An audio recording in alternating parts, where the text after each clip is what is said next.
Hi, everyone. I'm Sarah. You've heard how I opened a bakery without really thinking it through. I was a skilled baker, I was frustrated with my job, and I thought that was enough. It wasn't. Today, we're covering evaluation of business opportunities, the stuff that would have saved me 3 years of hell if I'd known it existed. I know some of you have business ideas you're excited about, and you're thinking, I don't want to kill my momentum with analysis. I felt the same way, but here's what I learned. Taking time to evaluate whether your opportunity is viable isn't killing momentum. It's making sure you're running in the right direction before you start sprinting. What Keith's about to teach you isn't theory. It's the practical framework I wish someone had shown me before I opened my doors. Let's dive in.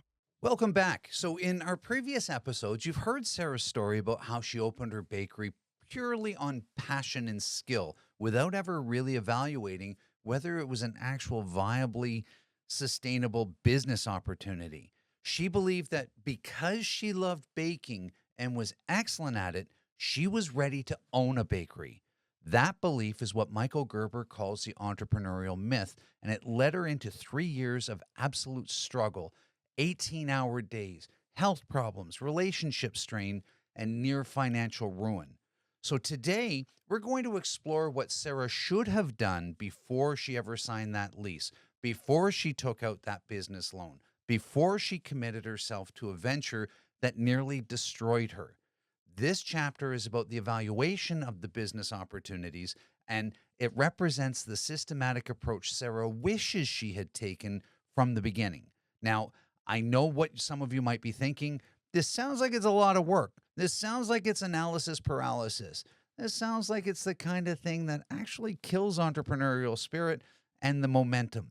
But here's the reality that Sarah learned the hard way. Doing this work up front doesn't kill good opportunities. It reveals which opportunities are actually good and which ones just feel good in the moment. Think about it this way. You wouldn't buy a house without the inspection, right? You wouldn't have invested all of your savings in stocks without doing some research. Yet people start businesses which require far more time, money, and personal commitment than buying a house or making an investment based on nothing more than a feeling that it'll all work out. That's not courage. That's not entrepreneurial spirit. That's just recklessness dressed up in optimistic language. What we're going to learn today is how to channel your entrepreneurial energy into disciplined evaluation that actually increases your chances of success rather than just making you feel productive while you rush toward failure. I remember the exact moment I decided to open my bakery. I was standing in the back of the commercial kitchen where I worked, exhausted from another long shift, and I just thought, I could do this better if it were my own business. That thought became a decision within days. Within months, I'd signed a lease and opened my doors. I did none of what Keith's about to teach you. Not one bit of it. And I paid for that for 3 years. Slide 3. When Keith says these are practical tools, believe him. I thought business planning meant writing a mission statement and projecting optimistic revenue numbers. What you're about to learn is how to actually determine whether a business opportunity is viable before you invest years of your life into it. This isn't about killing dreams. It's about being smart. Slide 4. Keith's being diplomatic when he says I jumped from idea to management. The truth is, I didn't even have a clear idea. I had a feeling, an impulse. I wanted to own my own bakery, so I opened one. I skipped 3.5 of the 4 stages, and then I spent 3 years paying for that mistake. Slide 5. My idea came from occupation and personal experience, which sounds good until you realize what that actually meant. I worked in bakeries, I was frustrated with my job, and I liked baking. From those 3 facts, I concluded I should own a bakery. I never asked the hard questions about whether my frustration was with the work itself or just with my employer. I never investigated whether what I wanted to do differently was actually viable. I took my love of baking and my frustration and combined them into, I should own a bakery, without ever really evaluating whether that conclusion made sense. Slide 6. I did this completely backward. I wrote what I called a business plan before I'd assessed whether my bakery idea was viable. My plan was really just a loan application, designed to get money from the bank, not to help me understand whether this made sense. I projected revenue I wanted to be true, not revenue supported by actual analysis. The assessment framework Keith's describing would have forced me to ask hard questions before I committed. I might have discovered my idea wasn't viable or needed major changes, or that what I really wanted wasn't to own a bakery at all. Slide 7. Let me be brutally honest about my qualitative assessment, or lack thereof. Goals. I thought I wanted independence and creative freedom. Really, I just wanted to escape a difficult job. That's a terrible foundation for starting a business. Content of work. I loved baking and imagined spending my days in the kitchen. I ended up spending most of my time on tasks I hated. Lifestyle. I imagined flexibility. I got 18-hour days, 7-day weeks, and constant stress. Capabilities. I was a skilled baker, but I had no business management skills. Experience. I'd worked in bakeries but never managed anything, let alone owned a business. If I'd been honest about these qualitative factors, I might have made very different choices. Slide 8. My bakery was method 3, entering an existing market with an existing product, but I never clearly articulated competitive advantage. If you'd asked me why customers should choose my bakery, I'd have said something vague about quality and care. My competitors could say the same thing. I had no clear answer to why would someone change their buying behavior to patronize my new unknown bakery? I assumed quality would speak for itself. It doesn't. Quality is expected, not differentiating. Slide 9. This is exactly where I went wrong. I thought quality was competitive advantage. It's not. Quality is the minimum bar for staying in business. I was competing on execution, trying to be slightly better at everything, which is exhausting and unsustainable. My competitors who thrived had clear, defensible advantages. One specialized exclusively in French pastries and owned that niche. Another dominated custom celebration cakes. A third had locked down wholesale relationships with every coffee shop in town. Each had answered the competitive advantage question specifically. I'd answered it with, I'll work harder and care more, which isn't strategy. It's a recipe for burnout. Slide 11. The bakery industry actually has several characteristics that favor small businesses. Personal attention matters. Owner involvement matters. The market for artisanal products in a city like Barrie is too small for national chains. The work's labor-intensive but doesn't require massive capital. All of this should have been favorable. But having favorable industry characteristics isn't enough. I failed to leverage these advantages because I didn't understand them or build my business model around them. When I finally redesigned my business, I deliberately designed it to exploit every industry advantage. Same industry, same me, completely different results because I was finally working with the structure instead of ignoring it. All right. Before we dive into Sarah's story and the frameworks that she eventually learned, let me outline what we're covering today. And I want you to really pay attention here because this isn't just academic theory. Every single thing we're going to talk about represents a decision point where Sarah went left when she should have gone right, or more accurately, where she didn't even realize there was a decision to be made. Finally, this is where the rubber meets the road part, where we're going to work through a systematic method for assessing an industry and evaluating financial feasibility of specific opportunity. This is where you figure out whether the business can actually make money and not just make money in theory, but make enough money to justify all the time, risk, and effort that you're going to invest. Sarah learned these frameworks after her business was already struggling, after she had made most of her mistakes. You've got the advantage of learning them now before you commit to anything. When Keith says these are practical tools, believe him. I thought business planning meant writing a mission statement and projecting optimistic revenue numbers. What you're about to learn is how to actually determine whether a business opportunity is viable before you invest years of your life into it. This isn't about killing dreams. It's about being smart. We're going to explore the 4 stages of the entrepreneurial process. Now, notice I said process, not event. Starting a business isn't a single moment of decision. It's a series of stages that build on each other. And if you skip stages or rush through them, you're building on a foundation that doesn't actually exist. We'll identify where business ideas actually come from, and this matters because understanding the source of your ideas helps you evaluate whether you're seeing a genuine market opportunity or just projecting your own desires onto the world. There's a huge difference between, hmm, I noticed that some customers are frustrated with existing options, and I'm frustrated with my current job and I want to do something different. We're going to examine the qualitative aspects of evaluating opportunities. These are the personal factors that determine whether a business aligns with your goals, your lifestyle, and most importantly, your capabilities. You can have a great business opportunity on paper, but if it requires you to work in ways that make you miserable or develop skills that you have no interest in developing, it's not actually a great opportunity for you. Then we'll describe the different methods by which you can enter a business market. Because here's something a lot of aspiring entrepreneurs don't realize: you don't have to invent something completely new. In fact, most successful small businesses don't. They take something that exists and do it better, or do it in a different market, or do it for a specific with a specific twist that creates value.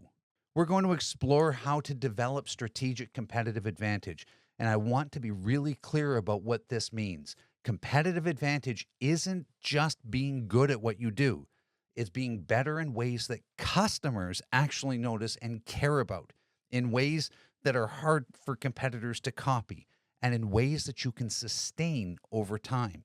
Sarah thought quality was the competitive advantage. It's not. Quality is the minimum requirement for staying in business. We'll also examine the quantitative information available for analyzing business opportunities and learn how to actually use that data rather than just collecting it and putting it in a folder somewhere, feeling like you did some research. All right. So all businesses start with one thing: an idea. But where do these ideas actually come from? And why does it matter? Well, understanding the sources of business ideas is important for a couple reasons. First, it helps you recognize opportunities that you might not otherwise notice.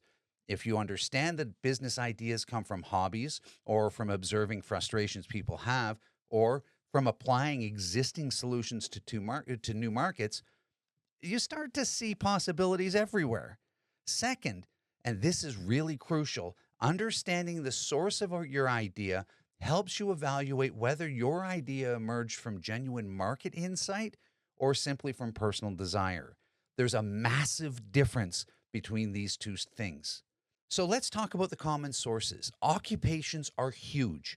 People work in an industry, they see problems, inefficiencies, and they see gaps in what's available, and they think, hmm, I could solve that. This is often a great source of ideas because you've got the insider knowledge. You understand the industry, you know the customers, and you see what the competitors are doing wrong. But it's also got a trap built into it. Sometimes when you're inside an industry, you can't see the forest for the trees. You might identify a problem that exists for you, but it doesn't actually matter to the customers. Or you might see what you think is a gap when actually there's a very good reason that nobody's filling it. Hobbies are another big source. You're passionate about something. Maybe it's photography, woodworking, fitness, or cooking, and you develop expertise over time. You start to see commercial potential. Maybe you realize you could teach workshops or sell products or offer services related to your hobby. The advantage here is passion and expertise. The disadvantage is you might actually be projecting your enthusiasm onto a market that isn't really ready for your hobby. Just because you and your friends who share your hobby would love a particular product doesn't mean there's enough customers to sustain a business. Personal experience is really common. You have a frustration, a problem you need solved, and you can't find a good solution in the market. So you think, if I need this, other people must need it too. Sometimes that's absolutely true. Sometimes you've identified a genuine unmet need, but sometimes you've just identified your own unique situation, and what feels like widespread problems is actually just your problem. This is where market research becomes critical. Observations of consumer behavior, market trends, social changes, these can reveal opportunities. You notice people are spending more time at home and investing in home offices, growing concerns about sustainability, demographic shifts. These observations can point toward business opportunities if you can just connect the dots between the trend and a specific way to serve emerging needs. But you've got to be careful not to chase fads or make a mistake and mistake the temporary blip for a lasting trend. Existing products and services are actually one of the best sources of ideas. You look for what's already working in one market and think about how to improve it, adapt it, or apply it somewhere else. This is less risky than trying to invent something completely new because you're working with proven demand. The challenge is figuring out how to differentiate yourself from what already exists. Then there are deliberate searches where you can systematically investigate industries or problems specifically looking for opportunities.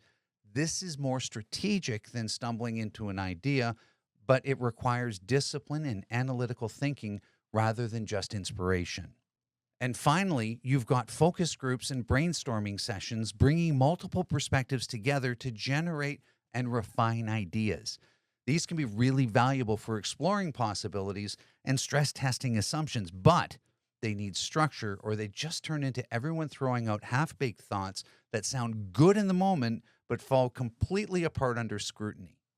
Here's what I want you to understand: each of these sources has strengths and weaknesses. Ideas from occupations often have insider knowledge but suffer from tunnel vision. Ideas from hobbies have passion behind them but may not have viable markets. Ideas from personal experience feel compelling but may represent individual problems rather than widespread needs. The source alone does not validate the idea. You've still got to do the work of evaluation. My idea came from occupation and personal experience, which sounds good until you realize what that actually meant. I worked in bakeries, I was frustrated with my job, and I liked baking. From those three facts, I concluded I should own a bakery. I never asked the hard questions about whether my frustration was with the work itself or just with my employer. I never investigated whether what I wanted to do differently was actually viable. I took my love of baking and my frustration and combined them into, I should own a bakery, without ever really evaluating whether that conclusion made sense. Here's a critical distinction that we really need to understand. An idea is just that, an idea. It's something you think might work. It's something you seems interesting or appealing. It might be something you wish existed, but it could also be completely impractical, unprofitable, and impossible to execute. An opportunity, on the other hand, is much more. It's an idea that you've actually evaluated, that you've tested against reality, and that you've determined can actually result in a successful business if managed correctly. The difference between an idea and an opportunity is evaluation. You transform an idea into an opportunity, or you discover the idea is not an opportunity through systematic assessment.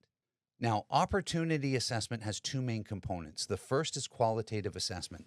This is examining all those non quantitative factors to determine if the business aligns with your personal goals, your capabilities, or your circumstances. This is the does this make sense for me analysis. The second component is detailed analysis, including quantitative measures. This is where you examine market size, competitive dynamics, financial projections, and other numerical data that really indicate viability. This is the will this actually work in the market analysis. After you complete the full assessment, combining both the qualitative and the quantitative evaluation, then you decide whether to proceed with writing a business plan. And notice the sequence here. This is really important. Assessment comes before planning. You don't write a business plan for an idea. You assess the idea to determine if it's actually an opportunity, and only then do you invest the time and effort into developing a comprehensive business plan. Think about what this means practically. If you spend a few weeks doing a proper opportunity assessment and discover your idea isn't viable, you've saved yourself months or years of pursuing something that doesn't work. That's not failure. That's smart decision making. On the other hand, if you skip assessment, jump straight into writing a plan and launching, You might spend years discovering the hard way that the fundamentals didn't support your business. That's the difference between being strategic and being reckless. So let's talk about what we call the entrepreneurial process. It's the journey from I have an idea to I'm running a business. And it's got four distinct stages that need to happen in order. The first stage is identification and evaluation of an opportunity. Notice I'm using the word opportunity here and not just an idea. We're going to talk about that distinction in detail in just a few minutes. But for now, just understand that an idea is something you might think might work, and an opportunity is something you've actually evaluated and determined has genuine potential. Big difference. The second stage is the development of a business plan. Now, I know a lot of business plans have gotten a bad rap in recent years, and you've heard the startup culture folks saying business plans are obsolete and that you should just iterate quickly and pivot and all that. And there's some truth to that for certain kinds of ventures, particularly tech startups that are trying to figure out product market fit. But for most small businesses, the kind most of you are going to start, a solid business plan is absolutely essential. It's not a document you write to satisfy a bank or an investor. It's a tool for thinking. It forces you to work through all the details of how your business will actually operate, make money, and most importantly, compete. The third stage is determination of the resources required. This is where you figure out what you actually need to launch and operate the business. We're talking about capital, yes, but also equipment, space, people, time, skills, relationship, information, all the inputs that your business needs to function. One of the biggest mistakes entrepreneurs make is underestimating what's required, either because they're optimistic or because they genuinely don't know what they don't know.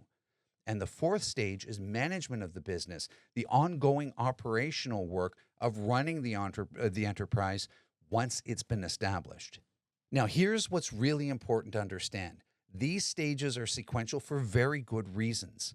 You can't develop an effective business plan without first evaluating the opportunity. Think about it. If you don't know whether the opportunity is actually viable, what exactly are you planning? You're just documenting your assumptions and calling it a plan. You can't determine required resources without understanding what the business plan actually calls for. And you definitely can't manage the business effectively without having secured the necessary resources. It's like trying to build a house. You can't install the roof before you've built the walls, and you can't build the walls before you poured the foundation. Sarah's mistake, and this is a mistake that so many aspiring entrepreneurs make, was jumping directly from a vague idea straight to attempting to manage a business. She skipped identification and evaluation entirely. She wrote something she called a business plan, but it was really a loan application, a document designed to convince a bank to give her money rather than a document designed to help her think through whether this actually made sense.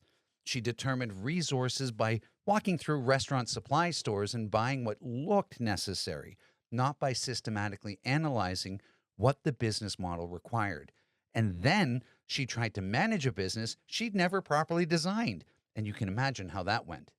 I did this completely backward. I wrote what I called a business plan before I'd assessed whether my bakery idea was viable. My plan was really just a loan application, designed to get money from the bank, not to help me understand whether this made sense. I projected revenue I wanted to be true, not revenue supported by actual analysis. The assessment framework Keith's describing would have forced me to ask hard questions before I committed. I might have discovered my idea wasn't viable or needed major changes, or that what I really wanted wasn't to own a bakery at all. Let's dive into qualitative assessment. These are the subjective factors that you can't really reduce to numbers, but they're absolutely critical to success and satisfaction. I've seen plenty of businesses that look great on paper, but made their owners miserable because they never thought through these qualitative factors. And I've seen people pass on perfectly viable opportunities because they've had the self awareness to recognize the business didn't align to what they actually wanted from life. The first factor is goals. What are you actually trying to achieve through business ownership?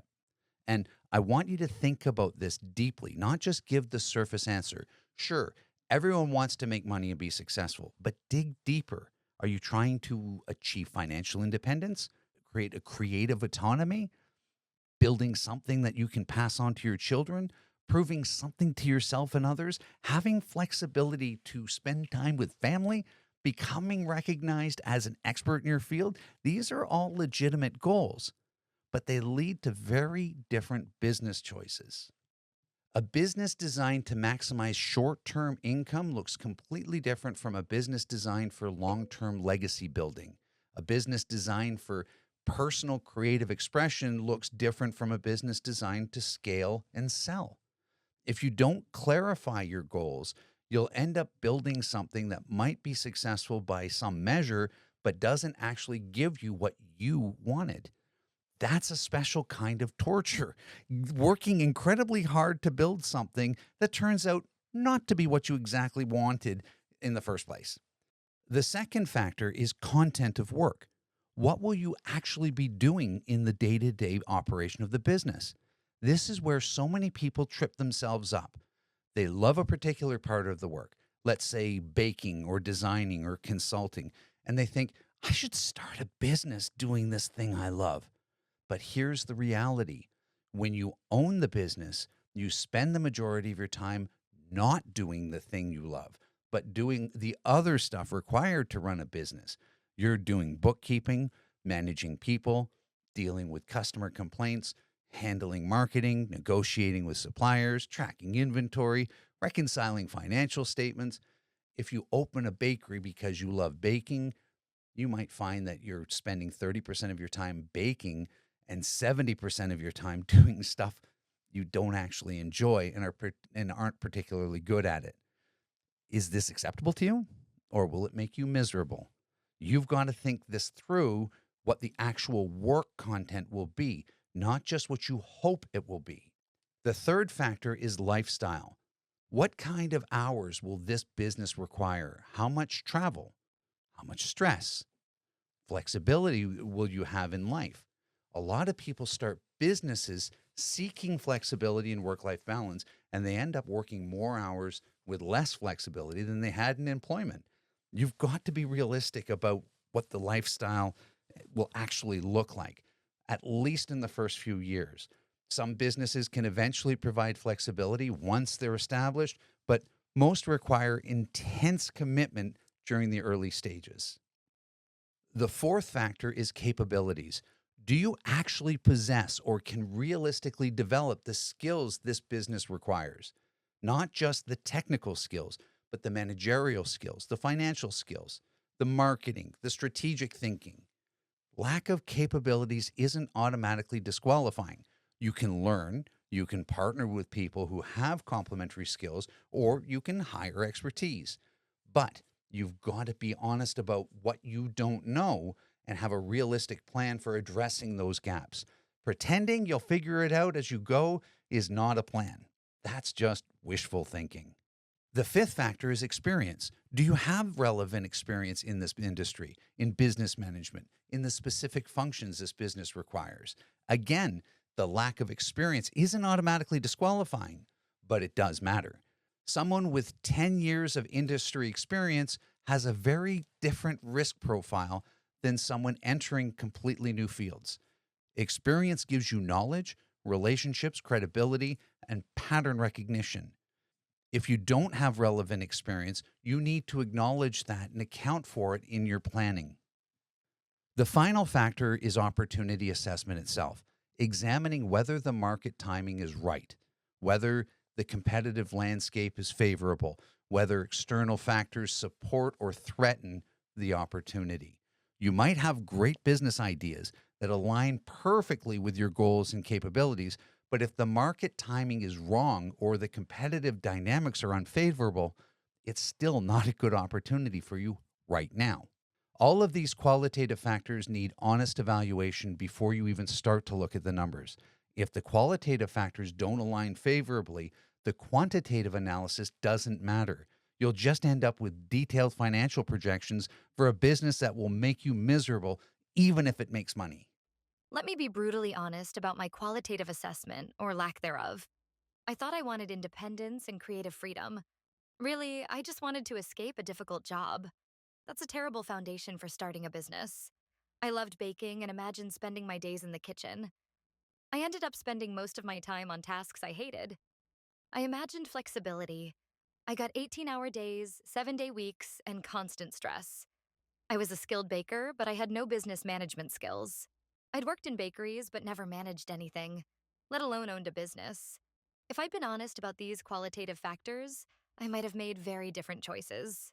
When entrepreneurs enter the market, there are really only three broad paths they can take. Everything else you hear about, innovation or disruption, usually fits into one of these categories.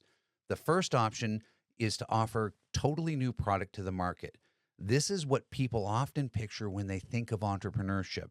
It means identifying an unmet need or a problem that no one else has successfully addressed yet and creating something that didn't previously exist.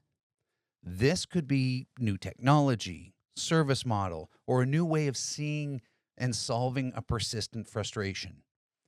While this path can lead to major breakthroughs, it can also carry the highest risk because the market may not yet understand the problem or be ready to adopt the solution. The second option is to offer an existing product to a different market or industry. In this case, the product itself isn't new, but the context is. Entrepreneurs using this approach recognize that something is working well in one space could solve problems in another. For example, a tool for corporate project management might be adapted for education or healthcare. The innovation here lies in understanding a new audience and tailoring the product, pricing, or delivery to fit those specific needs. The third option is to offer a product similar to those already existing in the same market. This is often the most misunderstood path, yet it's extremely common and very viable.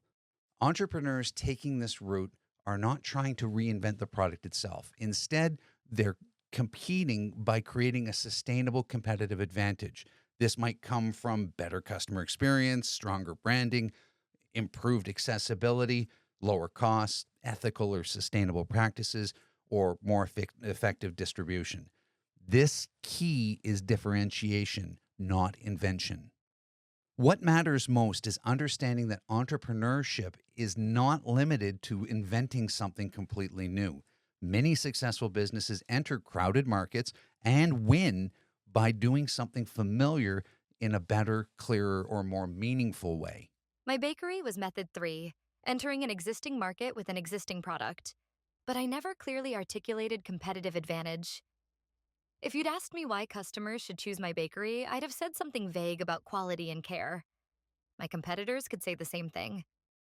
I had no clear answer to why would someone change their buying behavior to patronize my new unknown bakery?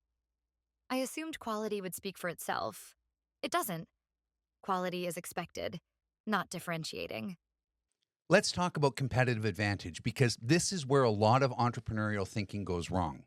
Competitive advantage exists when your firm has a product or service that customers view as better than those of your competitors. Now, notice that phrase, view as better. This is critical. Competitive advantage is not about what you think is better.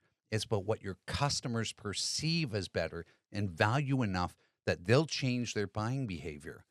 Too many entrepreneurs define competitive advantage based on features they think are important without ever verifying or identifying that the customers share that perception. Let me tell you about true competitive advantage because it's got several characteristics. First, it's going to be meaningful to your customers. It's got to address something they actually care about, not something you think they should care about. That's a huge difference.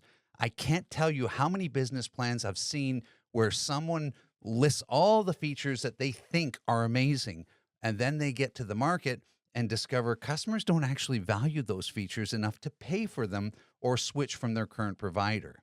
Second, it's got to be sustainable, something competitors can't easily copy or neutralize. If your competitive advantage is just that you're first or that you've got a new feature, that's valuable, but temporary. As soon as competitors copy you, you've lost the advantage. Real competitive advantage comes from things that are hard to replicate. Maybe it's relationships you've built or expertise that takes years to develop or brand identity that's become embedded in the customer's minds or systems that allow you to develop and deliver at a quality or cost level that others can't match. Third, it's got to be defensible.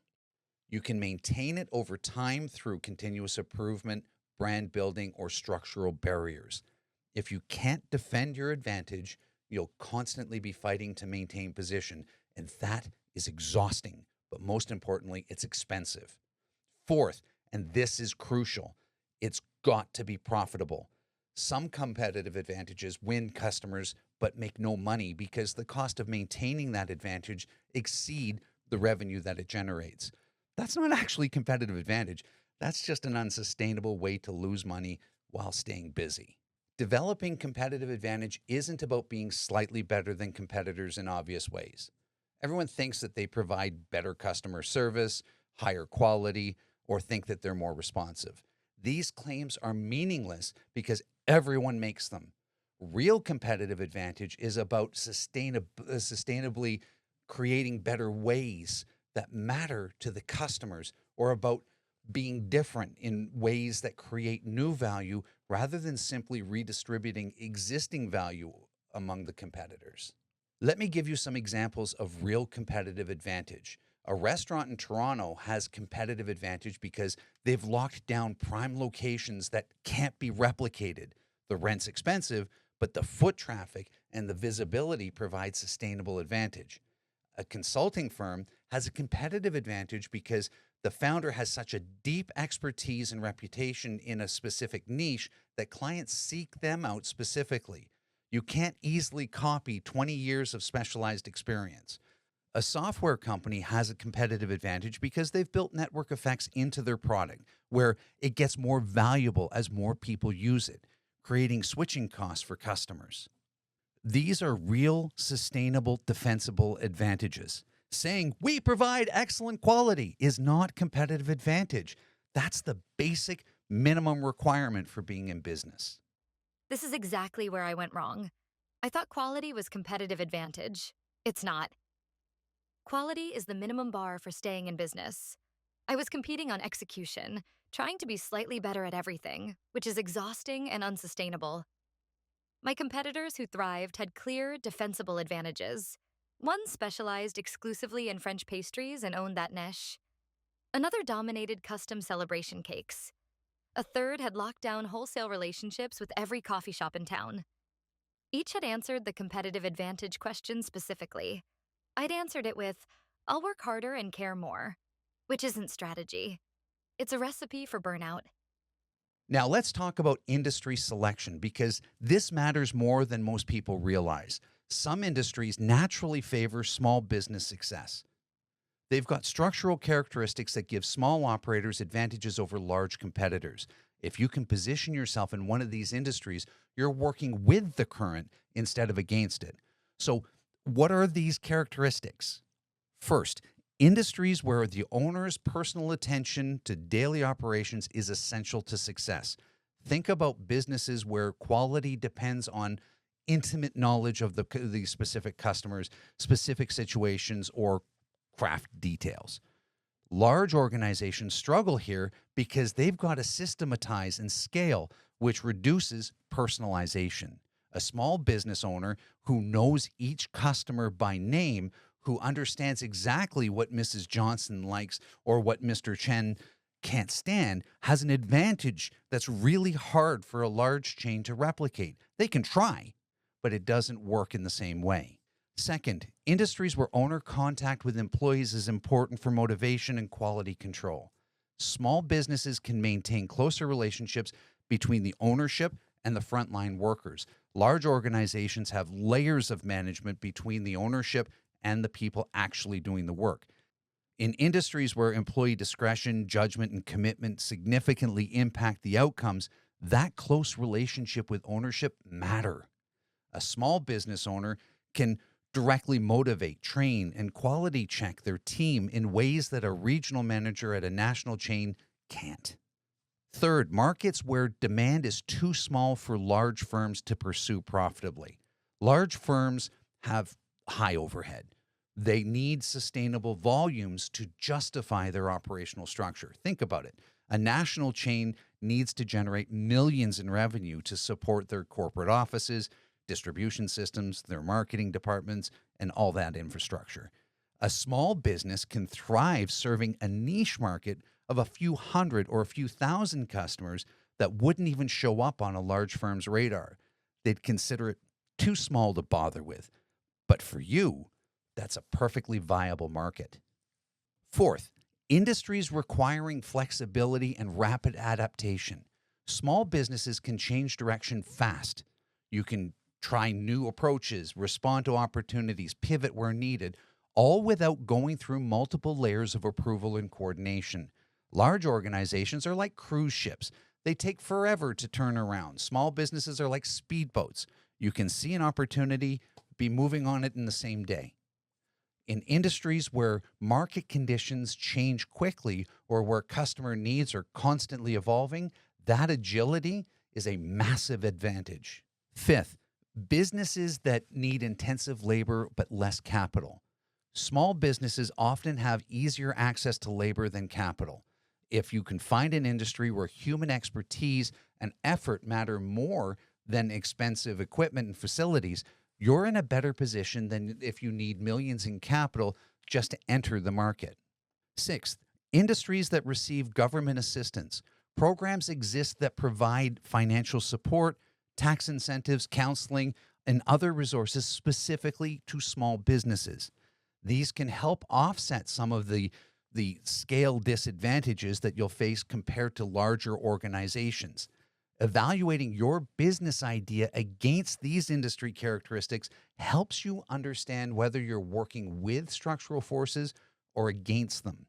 If you're entering in an industry where large firms have inherent advantages, where scale matters more than personal attention, where capital requirements are massive, and you're going to have much harder time succeeding no matter how well you execute. Within industries that favor small business success, you want to be aware of the specific business types that are predicted to grow rapidly. Think of these as tailwinds that can help your business succeed even if your execution isn't perfect, while declining areas represent headwinds that make the success difficult even with excellent execution. You can succeed against headwinds if you're really good and really strategic. But what makes life harder than it needs to be if you can't find opportunities to grow within them? Let's look at some current and projected growth areas. Healthcare is huge. Demographic trends with aging population plus increased health consciousness across all age groups are creating expanding demand for all kinds of health related services. We're not just talking about medical services. We're talking about fitness, nutrition, mental health, wellness, preventative care, all sorts of services that help people stay healthy and feel better. Services for small businesses represent a growth area, and here's why.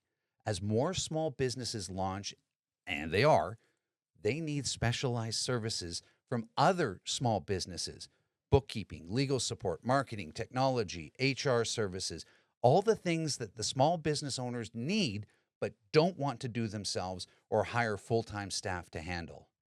Mobile industries are growing. Businesses that bring services directly to customers rather than requiring customers to come to a fixed location. People value convenience more and more. If you can deliver what they need to their home or office, that's increasingly attractive.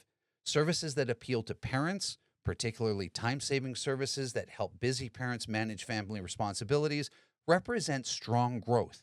Both parents working is now the norm. They've got money, but no time. If you can save them time in ways they value, they'll pay for it. Green products and services continue growing as consumer awareness and government regulations drive both in demand. It's not just about feeling good anymore. People are actually willing to pay for sustainable options. And in some cases, they're required to by regulations. Online businesses, particularly those that combine digital delivery with local service or that leverage e commerce platforms, represent a significant growth opportunity. Consumer behavior continues shifting toward digital channels, and COVID accelerated that shift by years. Now, here's what I want you to understand: identifying growth areas doesn't mean you should automatically pursue them regardless of fit. Just because an area is growing doesn't mean it's right for you if it doesn't align with your capabilities and goals. What it means is you should evaluate your business ideas in light of large market trends. A good business in declining markets faces structural challenges you can't overcome with hard work alone. The whole market is shrinking, which means even if you're gaining market share, you might still be seeing declining revenue. An adequate business in a rapidly growing market may succeed despite mediocre execution because growing demand lifts many participants. The best combination is a good business in a growing market where both your execution and market trends work in your favor. Bakery's not a high growth market. Food service grows roughly with population and income, not dramatically faster. I entered a mature, established market with modest growth. That doesn't mean my bakery couldn't succeed, but it meant I couldn't rely on rising tide to lift me. I had to earn every customer through superior positioning, understanding whether you're in high growth or mature market shapes, realistic expectations, and required strategy. In a growth market, you can be more opportunistic. In a mature market, you need to be highly strategic about differentiation. Once you've selected an industry and type of business, you've got to decide which specific aspect of the business to focus on. This is where competitive advantage becomes concrete and specific rather than a vague concept. Small businesses have natural advantages in certain areas, and you want to play to those advantages rather than trying to compete where you're structurally disadvantaged. Flexibility is a natural advantage. Small businesses can adapt quickly, customize offerings, and respond to individual customer needs in ways large organizations can't. Large organizations have processes, approval chains, standardized offerings. Those things will create efficiencies at scale, but they kill flexibility. If you can be the business that says, yes, we can customize that, or yes, we can accommodate your unusual schedule, or yes, we can adapt this to your specific needs, you've got an advantage over larger competitors who have to say, this is what we offer, take it or leave it. Innovation represents an advantage for small businesses. You can try new approaches without extensive approval processes or concerns about cannibalizing existing revenue streams. Large organizations have to worry about how new offerings affect existing business lines. They've got committees and approvals and risk assessment processes. You can just try something and see if it works. Customer service can be a competitive advantage when your business model allows you, as the owner or your key employees, to develop genuine relationships with customers. Not transactions, but relationships. You know them, they know you. That's trust and familiarity. That's really hard to replicate at scale. Product quality can differentiate small businesses when quality depends on craftsmanship, attention to detail, or specialized expertise that's difficult to replicate at scale. If quality comes from someone caring deeply about the work and having time to get the details just right, small businesses can have the advantage. Now, these are natural advantages that flow from being small and that they should be leveraged deliberately. You should be saying, we're small, and here's why that's actually better for you. Other aspects like price, selection, and location can provide competitive advantage, but they're more difficult for small businesses to achieve. Competing primarily on price is really challenging because you typically have a higher unit cost than larger competitors. They've got volume discounts, efficient processes, economies of scale. You can't match their prices without sacrificing margins that you need to survive. Competing on selection is difficult because you've got limited capital and space to maintain extensive inventory. Large retailers can stock everything. You can't. Competing on location requires securing premium real estate, which is expensive and may not be available. The best locations tend to be locked up already. This doesn't mean, though, that you should never compete on those dimensions, but understand that there are harder paths that require careful analysis beyond the common aspects I've mentioned. Think about what else might be important to you and your target market: convenience, specialized expertise, ethical sourcing, community connection, educational support. All of these can represent viable differentiation strategies that, depending on who you are and who you're serving and what they consider as value. I tried to compete on everything simultaneously, which meant I competed effectively on nothing. I wanted competitive prices but couldn't match the lowest prices in market. I wanted wide selection but had limited capacity.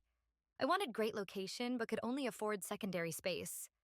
I thought I was competing on quality and service, but I hadn't defined what those meant specifically. When I finally developed clarity, I focused on specific aspects where I could genuinely excel.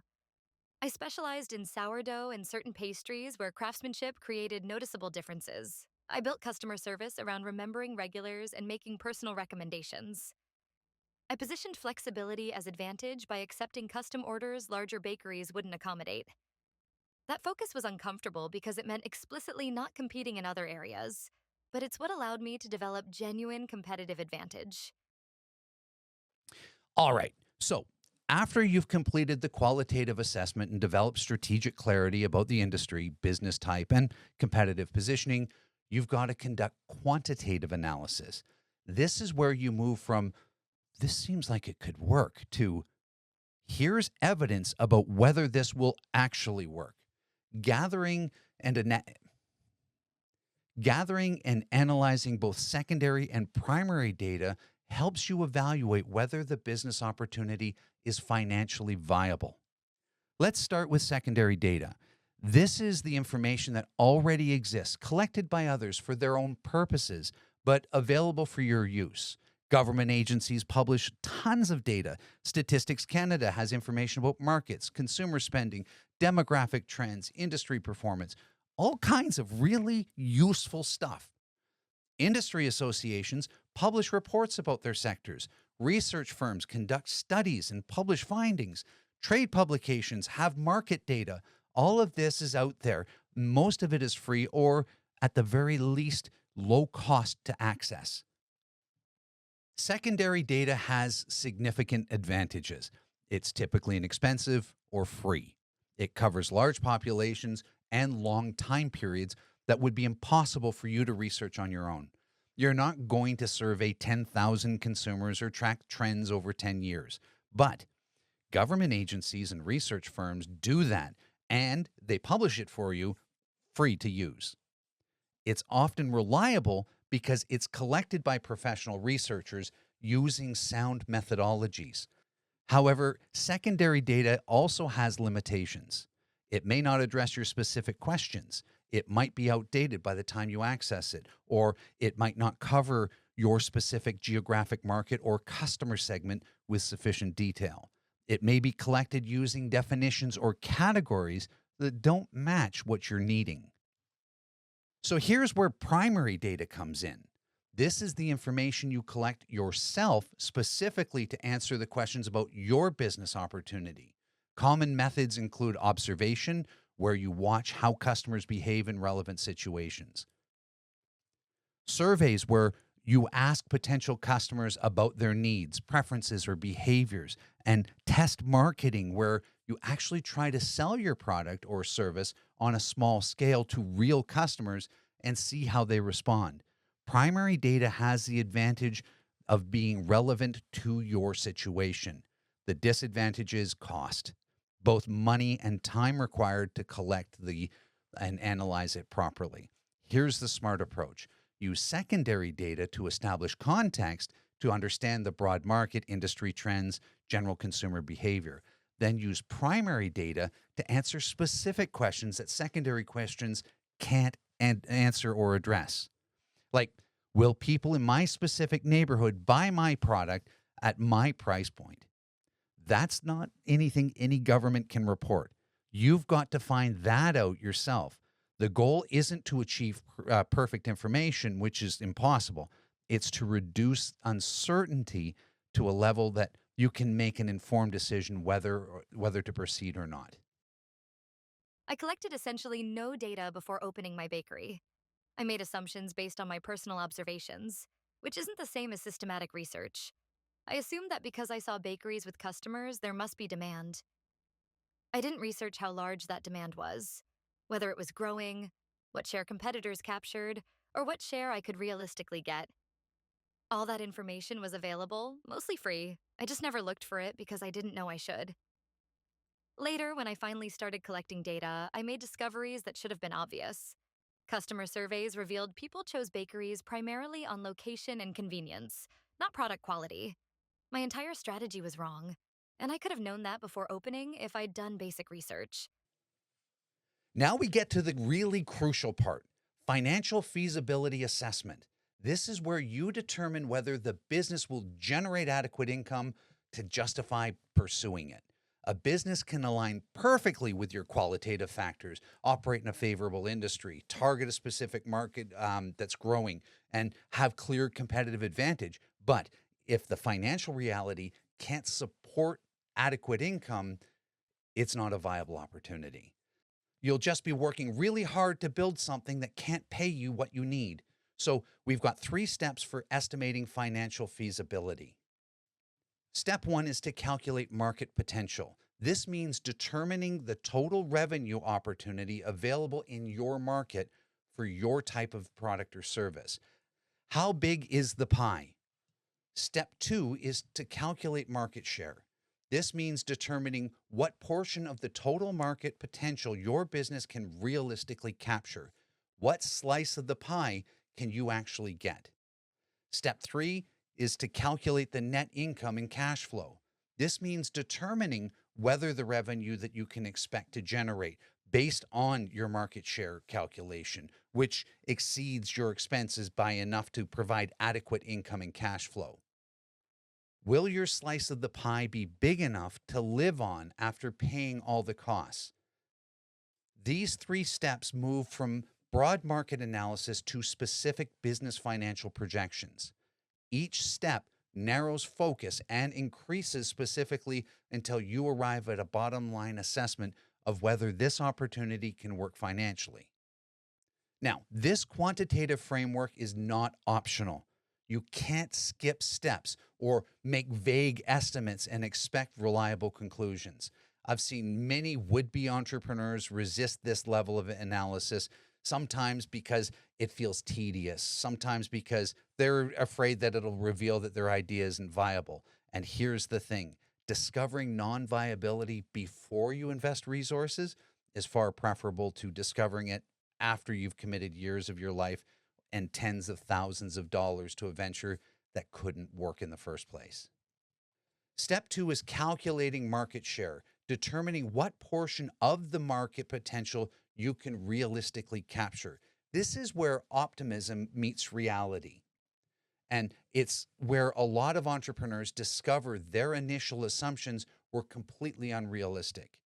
The calculation method differs depending on whether you're starting a retail, manufacturing, or service business. But the underlying logic is the same. You're estimating your capacity relative to the total market capacity and then adjusting for competitive factors. For retail businesses, here's the process. First, estimate the total amount of selling space in the market for your product. If you're opening a bakery, how many square feet of retail bakery space currently exist in your market area? Count up your competitors' stores, measure or estimate their retail space. Second, estimate the size of your proposed store. How many square feet will your bakery occupy? Third, calculate baseline market share based on selling space. If your total bakery retail space in your market is 10,000 square feet and your store is 1,000 square feet, your baseline market share estimate is 10%. Now, here's a critical part. Fourth, make adjustments to reflect competitor strengths and weaknesses relative to your proposed store. If your competitors have better locations, more established brands, larger budgets, more experience, then your realistic market share is lower than that baseline, maybe significantly lower. If you've got differentiation that gives you advantages over competitors, your market share might be higher. But you've got to be completely honest here. Most new businesses should assume they'll capture well below their baseline share in the early years. Fifth, multiply your adjusted market share percentage by market potential from step one to determine your estimated revenue. So if your market potential is 3 million and your adjusted market share is 6%, your estimated year one revenue is $180,000. For manufacturing businesses, the process is similar, but uses productive capacity instead of selling space. For service businesses, the process uses service capacity, typically measured in billable hours or units of service delivery. The specific metric changes depending on your business type, but the logic remains constant. Estimate total market capacity, estimate your capacity, calculate the business share, adjust for competitive realities, multiplied by your potential market. Now, let me tell you where this goes wrong for most people. They calculate that baseline share and they stop. They don't do the adjustment for competitive factors, or they do it in a superficial way that doesn't reflect reality. They think, I'll be 10% of total capacity, so I'll get 10% of revenue. But that ignores the enormous advantage of incumbency. Your competitors have established customer bases, brand recognition, relationships, operating experience. You have none of that. Customers have to be given compelling reasons to switch from someone they already use and trust to an unknown business. That's a very high bar. When we're dealing with services, market sizing works a little differently than it does for physical products. You can't count units sitting on shelves. Instead, you have to think in terms of capacity. How much service can actually be delivered in a given time? The first step is to estimate the total capacity of the service available in the market. That means asking how much of the service can be realistically delivered by all providers combined. For example, if this is a cleaning service, you would look at how many providers exist, how many hours they can work, how many jobs they can complete per day or per week, and over what geographic area. This gives you the upper limit of what that market can actually handle, regardless of demand. The second step is to estimate the service capacity of the proposed business. This is about being realistic and not optimistic. How many hours can you work? How many staff can you support? How many clients can you serve without quality dropping? At this stage, you're not comparing yourself to competitors yet. You're simply defining your own operational limits. The third step is to calculate market share based on capacity. Once you know the total market capacity and your own capacity, you can calculate a rough market share by dividing your capacity by the total market capacity. This gives you a baseline estimate of what portion of the market you could serve if everything were equal. The fourth step is to make adjustments based on competitor strengths and weaknesses relative to your proposed business. This is where strategy comes in. The fourth step is to make adjustments based on competitor strengths and weaknesses relative to your proposed business. This is where strategy comes in. If competitors have stronger business recognition, better locations, or larger teams, your realistic share may be lower than the baseline. On the other hand, if you offer better service quality, niche specialization, faster response times, or underserved hours, your share might be higher. These adjustments help move the estimate from theoretical to practical. The final step is to multiply the adjusted market share percentage by the overall market potential that you identified earlier.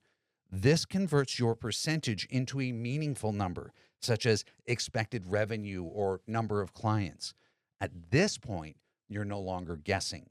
You're grounding your opportunity in capacity, competition, and realistic operational limits. This is where my lack of analysis became dangerous. If I'd done this calculation properly, here's what it would have shown. Total selling space in my market area, roughly 5,000 square feet across competitors. My store, 800 square feet. Baseline market share, 16%. Sounds great, right? But then adjust for competitive reality. My competitors had established reputations, loyal customers, better locations in some cases, years of experience. I was brand new in a secondary location with no recognition. Realistic adjusted market share in year one, probably 5 to 7%, not 16. Maybe I could grow to 10 or 12% over several years with good execution, but 16% for a brand new bakery was fantasy. If I'd been honest about this, my revenue projection would have been 180,000, not the 300,000 I claimed. That difference determined whether the opportunity was viable or marginal. Step three is where we finally get to the bottom line. Will this business actually make money? And not just a little bit of money, but make enough money to justify all the time, risk, and effort that you're going to invest. Using your market share revenue figure from step two as a starting point, you'll calculate all the expenses that the business will incur. These expenses fall into several categories, and you've got to be comprehensive and realistic about this. First, cost of goods sold. These are the direct costs of producing your product or service. For a bakery, that's ingredients, packaging, direct labor involved in production. For a consulting business, that's your time that's directly billable to clients. For a retail store, that's the wholesale cost of inventory that you're selling. These costs typically vary with your sales volume. The more you sell, the more you incur. You need to calculate this as a percentage of revenue. For most businesses, you can find industry benchmarks. Bakeries typically run about 40 to 45% cost of goods sold. Retail stores might be 50 to 60% depending on the product. Knowing these benchmarks will help you estimate realistically. Second, fixed operating expenses. These are the costs you incur regardless of sales volume. Rent, utilities, insurance, administrative salaries, equipment depreciation, basic supplies, all the stuff that you're paying whether you make one sale or 100 sales. These are often where entrepreneurs underestimate. They think about obvious stuff like rent, but forget about insurance, permits, or professional services, all the smaller items that can add up. You've got to list out every single expense you can think of and estimate it realistically, even conservatively. Third, marketing and sales expenses. What will it cost you to attract and retain customers? This varies wildly depending on your business model, but it's not zero. And for many businesses, it's substantial. Fourth, depreciation and financing costs. If you've purchased equipment, you've got depreciation to account for. If you've taken out loans, you've got interest payments. These are real costs that reduce your profit, even though they might not involve cash flowing out in the same way as other expenses. Now, you subtract the total expenses from the projected revenue to determine net income. Now, you subtract the total expenses from the projected revenue to determine the net income. This is your estimated profit in dollars. Calculate this as a percentage of revenue too, because that tells you what your net margin is. If you're projecting 200,000 in revenue and your expenses are 180,000, you've got 20,000 net income and 10% net margin. You need to calculate cash flow, recognizing that net income and cash flow differ because of timing differences. Revenue might be recorded when you make a sale, but you might not collect cash for 30 days. Expenses might be recorded when incurred, but maybe you don't pay the bill for 45 days. These timing differences matter a lot for actually running the business. Here's the critical question that this calculation answers. Will the business generate adequate income? And adequate depends on your goals from back in the qualitative assessment, but generally, a business needs to generate enough net income to pay you a reasonable salary for your time and provide return on invested capital. If the calculation shows net income of $20,000, but you need $60,000 to meet your income goals, the opportunity is not viable in its current form. You've got three choices: redesign the business to increase revenue, redesign to reduce costs, or acknowledge that this opportunity can't meet your needs and move on to evaluate something else. This is where I could have prevented years of struggle. Using realistic market share revenue of 180,000, calculate expenses. Cost of goods sold 75,000, fixed costs 60,000, marketing 5,000, financing 8,000. Total expenses 148,000. Revenue of 180 less expenses of 148 leaves net income of 32,000, but I needed to pay myself for 80-hour weeks. If I valued my time at even 40,000 annually, the business loses money. This opportunity wasn't viable in its initial design.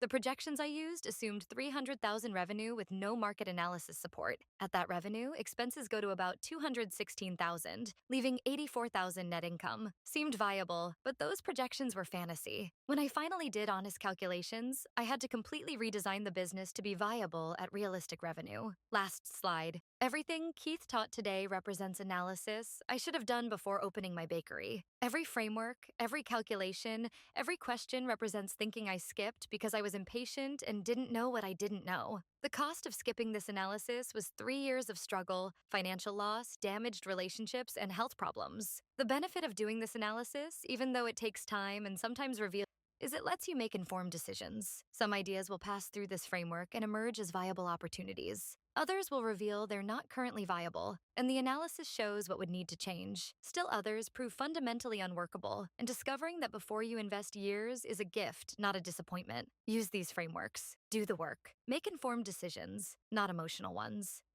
All right, so let me pull all this together. The entrepreneurial process has four stages: identify and evaluate the opportunity, develop the business plan, determine the required resources, and manage the business. These are sequential. You can't skip stages without creating problems down the road. Business ideas come from various sources, such as occupations, hobbies, personal experiences, observations, existing products, and deliberate searches. The source matters because it tells you something about whether you're seeing real market opportunity or projecting personal desire.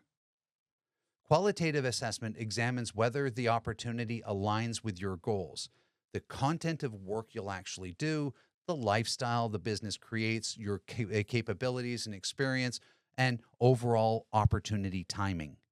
These factors must align favorably before you proceed to numbers. Market entry methods include offering totally new products, offering existing products to new markets, or similar products to existing markets with a competitive advantage. Each method has different risk and resource implications. Competitive advantage comes from selecting the right industry where small businesses have structural advantages, the right type of business within that industry, particularly in growth markets, and the right aspect of business to focus on whether the small size provides a natural advantage. Quantitative analysis uses secondary data from existing sources and primary data you collect yourself through observation surveys or test marketing. Financial feasibility assessments follow three steps: calculate the market potential to determine the total revenue opportunity, calculate the market share to determine what portion you can realistically capture, calculate the net income and cash flow to determine whether that revenue generates adequate income after expenses. This isn't theoretical. This is practical methodology that separates viable opportunities from ideas that seem attractive but can't succeed. Sarah learned these frameworks after years of struggle. You're learning them now before you commit resources. As we wrap up, Remember that most failed businesses did not start with a bad idea. They started with an idea that was never truly questioned. Entrepreneurs often fall in love with what they want to build, but successful entrepreneurs fall in love with understanding the market first. Opportunity evaluation forces you to slow down, step back, and ask hard questions before time, money, and energy are on the line. It asks whether the problem is real, whether customers actually care, and whether you can realistically compete and sustain the business over time. This process is not about killing ambition. It is about protecting it. So before you ever write a business plan or pitch an idea, ask yourself this one question. Are you solving a real problem for a real market, or are you just hoping the market will care because you do?